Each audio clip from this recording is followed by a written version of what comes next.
여러분, 의료진들의 입장에서 말입니다. 사실상 의료 붕괴라는 진단이 나왔습니다.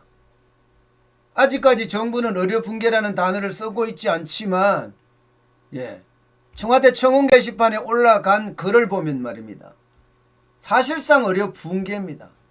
현장에 있는 의사들이 직접 올린 내용입니다.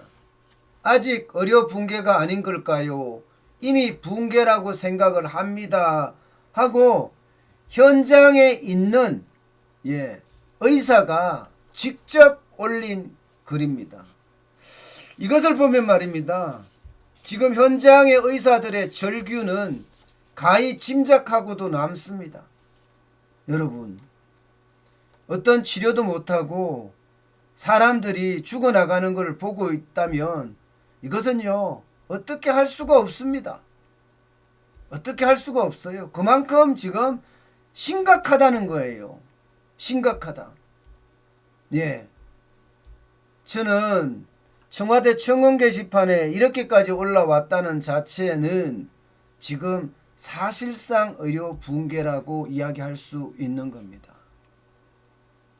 심지어 말입니다. 여러분, 한 대학병원 앞에서는요, 한 대학병원 응급실이라고 하자고요.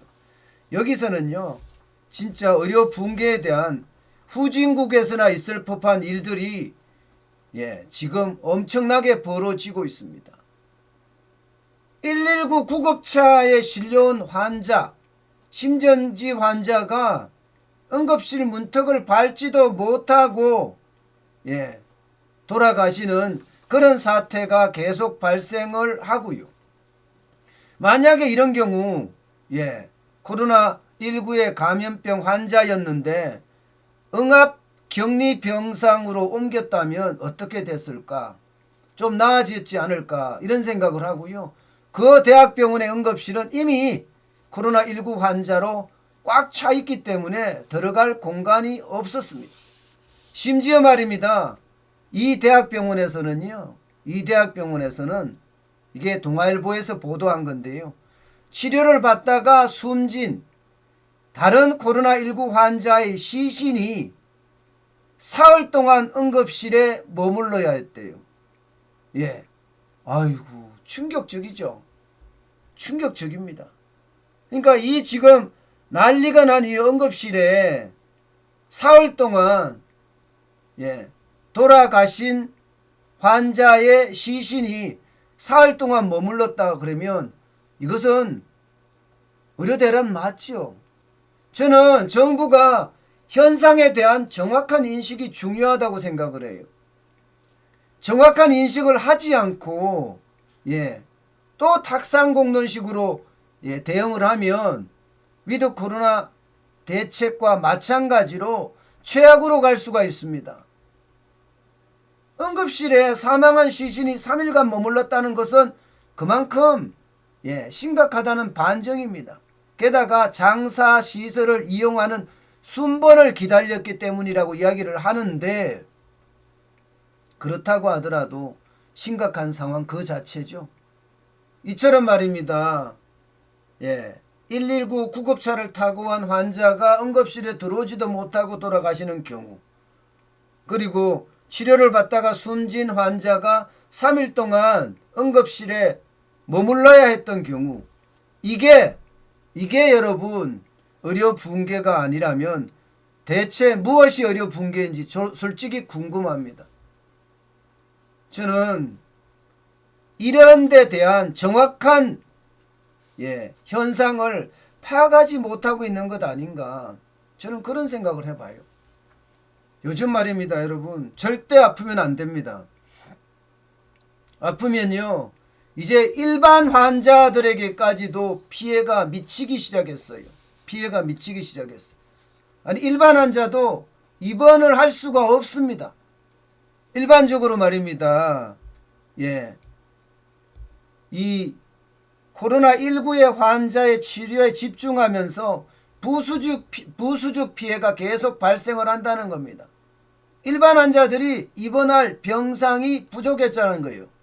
그만큼 병상이 꽉 찼다는 이야기입니다. 예, 병상이.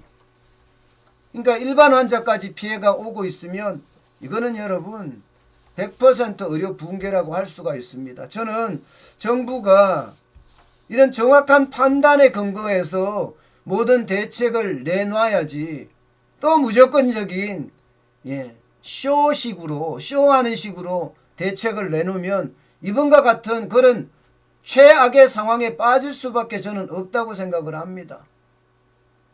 여러분 지금 현재 병상 대기자 보세요. 엄청납니다. 13일 현재가 1533명입니다. 그 중에서 70세 이상 대기자 수가 514명이에요. 예. 뭐 당연한 거는 아니겠지만 위중증 환자 많아지고 있는 상태, 병상 대기자 많아지고 있는 상태라면 또 앰뷸런스에 실려가서 응급실 구경도 못하고 돌아가시는 사람들이 굉장히 많이 발생할 수밖에 없다는 이야기가 됩니다. 그만큼 지금 상태가 엄청 심각하다 이렇게 이야기합니다. 요즘 말입니다. 응급실에 들어가려고 그러면요. 적어도 사흘, 길게는 열흘 넘게 기다려야 한다고 해요. 열흘 넘게. 응급실이 10,000원이라는 거죠. 10,000원. 병상 배정을 못 받고 말입니다. 심지어 말입니다. 여러분. 진짜 심각한 거 있잖아요. 그렇게 해서 응급실에 배정을 받았을 때도 이게 DNR이라고 있습니다. 심폐소생술 포기각서라는 건데요. 쉽게 말하면 중환자 치료 환경에서 이게 인공호흡기나 혹은 심폐소생술 이런 연명치료를 받지 않겠다. 이런 포기각서입니다. 근데 이것까지도 사인을 하라고 해요. 사인을 하라고. 그 정도로 심각해졌다는 겁니다. 이게 일반적으로 말입니다. DNR을 시행을 할 때는 연명치료 포기각서를 낼 때는요.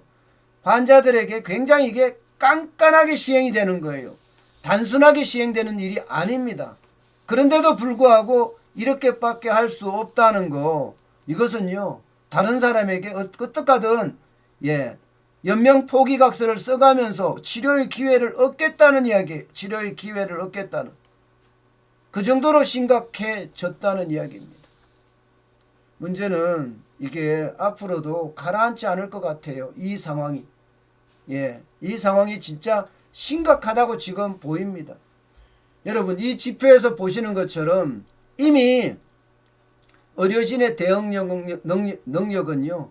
굉장히 상실했습니다.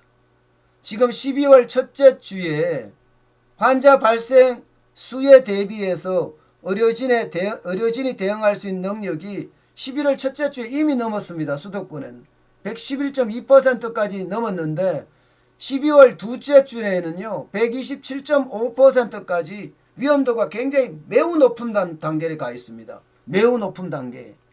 그러면 지금 의료진으로는 지금 신규 확진자가 늘어나는 것을 감당할 수 없다는 거잖아요. 그러니까 재택치료가 지금 넘치고 있는 거 아니겠습니까? 2만 명, 3만 명까지 늘어난다고 하잖아요. 재택치료가.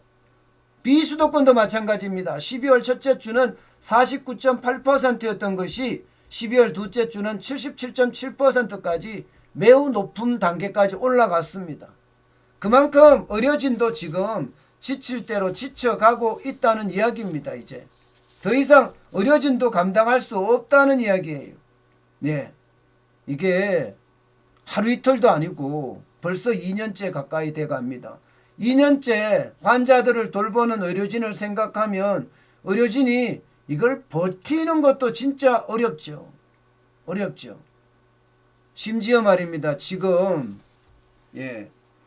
이게 병상 밖에서 쉽게 말하면 병상을 대기하다가 돌아가시는 분들은 이게 코로나19 때문에 돌아가셨다는 그런 지표에 잡히지도 않습니다.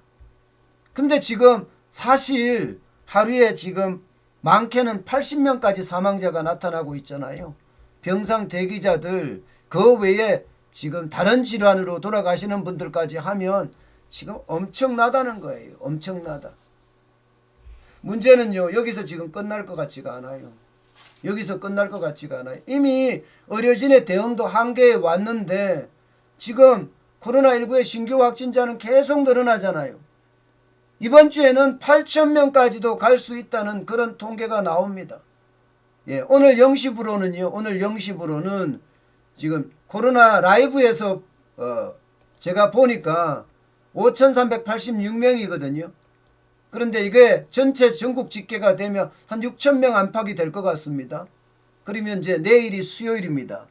예, 모레는 목요일입니다. 지난주에도 수요일 날 7,000명을 마구마구 넘었잖아요. 예, 7,174명이 이게 목요일이었는가 그렇게 저는 알고 있는데요.